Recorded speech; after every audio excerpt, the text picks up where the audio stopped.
하나님은 계십니까?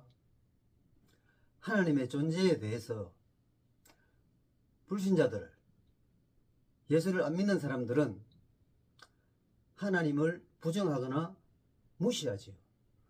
그렇기 때문에 하나님과의 관계는 없습니다. 그러나 성경은 그들을 향해서 하나님과 원수 관계라고 말씀하고 있죠. 신자는 어떻습니까?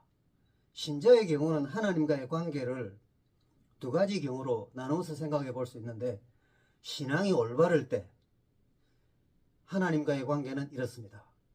하나님은 계시고 나는 없습니다. 모든 일에 하나님이 중심이시고 하나님이 앞서십니다. 반대로 신앙이 잘못되어 있을 때는 하나님은 없고 나만 있습니다. 내가 알아서 합니다. 내가 주인이고 내가 말하자면 대장입니다. 이런 일들이 그 옛날 이스라엘의 사사시대에도 있었습니다. 사사기 21장 25절 말씀에 보면 이렇게 기록되어 있습니다. 그때에 이스라엘의 왕이 없으므로 사람이 각기 자기의 소견에 옳은 대로 행하였더라. 왕이 없으므로, 이 말은 물론 정치적으로는 왕이 없을 때입니다만은, 왕이 없었냐? 왕이 계십니다. 왕은 하나님이시죠. 그러니까 왕이 없다고 그들이 생각하는 이유는 그들이 왕이신 하나님의 말씀을 진작 떠나 있기 때문에 그렇습니다. 말씀을 순종하지 않지요. 그러니까 왕이 없는 것입니다. 왕이 없으니까 어떻게 살아갑니까? 각기 자기의 소견에 옳은 대로 하는 것입니다. 그들이 하나님을 모르냐? 하나님을 압니다. 그들이 하나님을 안 믿느냐? 믿습니다. 하지만 그들의 신앙은 올바르지 않습니다. 자기 소견에 옳은 대로, 자기들이 해석하고 또 자기들이 판단하는 대로 이렇게 하나님을 섬기고 저렇게 하나님을 섬기는 이상한 신앙을 그들이 해온 것입니다. 자, 그렇기 때문에 하나님과의 관계는 비정상적이고 삐뚤어져 있습니다.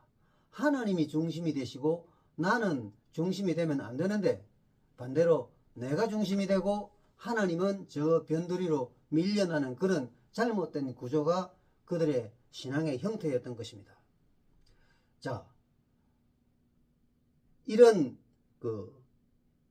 당시 이스라엘 백성들의 그런 상황을 우리는 자의적 신앙이라고 말할 수 있습니다.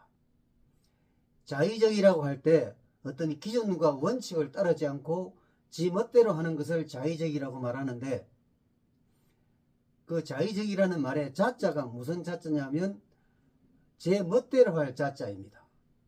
또 방자할 자자입니다. 그러니까 모든 것의 주인이 자기입니다. 자기가 알아서 하는 것입니다. 제 멋대로 하는 것입니다. 그런 신앙을 그 당시 이스라엘 백성들이 했고, 또 성경 다른 곳에도 그런 신앙의 형태를 보인 사례가 있습니다. 그 사례에 해당되는 사람이 누구냐면 이스라엘의 첫째 왕 사울입니다. 사울은 하나님의 명령을 받았습니다. 블레셋과 전쟁을 하라. 그런데 참 사울에게 곤란한 일이 생겼습니다. 그게 뭐냐면 적국 블레셋 군대는 막강한 그 군사력을 가지고 계속 지금 다가가고 있습니다. 그런데 하나님께 제사를 드리고 전쟁을 시작해야 되는데, 그 제사를 진행해야 될 선지자 사무엘이 정한 기간 내에 오지 않는 것입니다. 왜 이 사람은 안 올까요?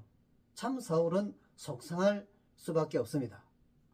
그런데 사무엘이 정한 기간에 오지 않으니까 백성들이 슬금슬금 꽁무니를 빼는 것입니다. 그래서 사울에게서 흩어지기 시작합니다. 사울이 생각할 때 이건 정말 큰일입니다. 이러다가는 전쟁에 그대로 지게 될 판입니다. 그러니까 사울이 그 사람들에게 말합니다. 내가 제사를 드려야 되겠다. 그래서 자기가 주도로 제사를 드립니다. 그런 다음에 사무엘이 도착을 했습니다. 그러면서 사무엘이 사울에게 말합니다. 왜 그런 일을 했느냐?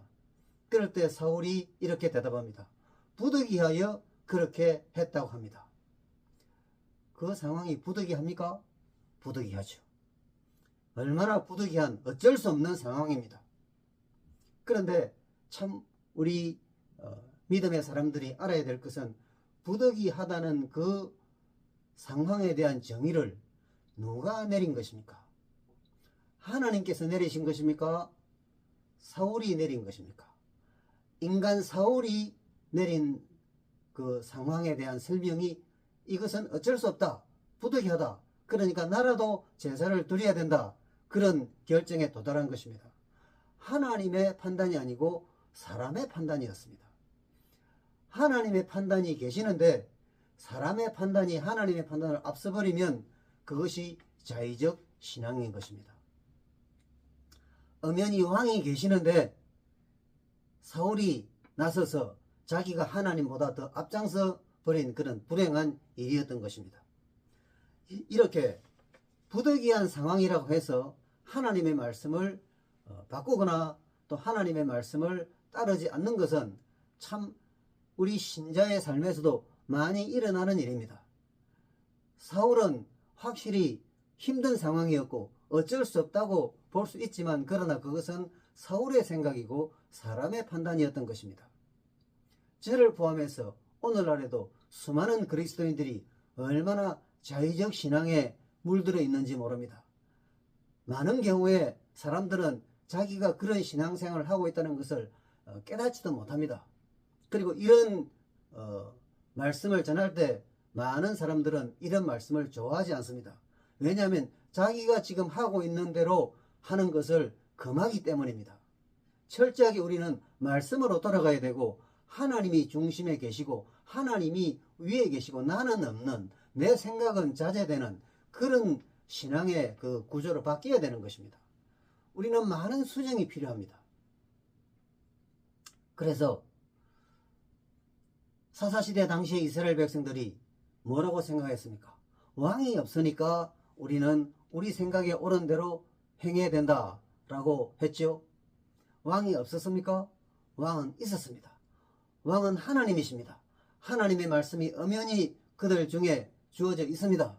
그런데도 그들은 하나님의 말씀을 떠났기 때문에 우리에게 왕이 없어요 라고 생각한 것입니다. 오늘날에 많은 우리 그리스도인 형제 자매들도 마찬가지입니다. 우리는 이 복잡하고 어렵고 또 힘든 이런 상황을 맞이하면서 하나님 말씀이 이렇지만 어쩔 수 없어요, 이 부득이해요, 이걸 어떻게 해요, 그런 핑계를 많이 댑니다. 거기에 물론 저도 예외가 아닙니다. 우리는 이런 것 고쳐야 됩니다. 하나님 앞에 핑계는 없습니다. 왜냐하면 하나님의 말씀은 진리이기 때문입니다.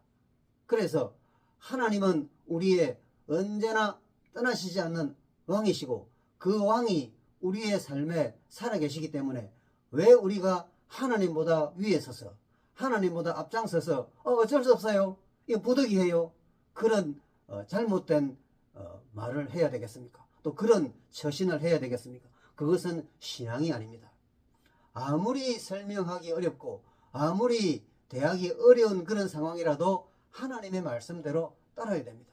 이렇게 하면 망할 것 같고 이렇게 하면 정말 잘못될 것 같지만 그건 내 생각이고 사람의 생각입니다. 사울의 경우를 보십시오. 얼마나 인간적으로 보기에는 부득이합니까?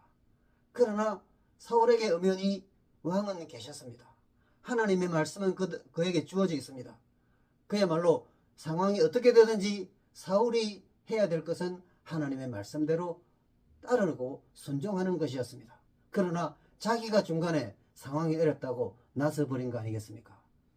사랑하는 여러분, 우리가 이 어려운 시대 불편한 이런 환경 속에서 살아가면서 우리는 이런 변명 또 저런 설명을 하면서 어쩔 수 없다, 이것은 할 수 없다, 부득이하다, 그런 생각을 하기 쉬운데 사랑하는 여러분, 부득이한 것은 없습니다. 잘못될 것도 없습니다. 어쩔 수 없는 것도 없습니다. 우리는 최선을 다해서 하나님의 말씀을 따라야 됩니다. 왜냐하면 하나님의 말씀은 진리이기 때문입니다. 그래서 하나님과 우리는 어떤 관계입니까? 하나님은 언제나 계시고 우리는 없는, 그래서 하나님의 말씀이 내 삶을 온전히 주도하고 또 나는 그 말씀에 온전히 따르는 그런 하나님과 우리와의 관계가 늘 이루어지도록 힘쓰시기를 바랍니다.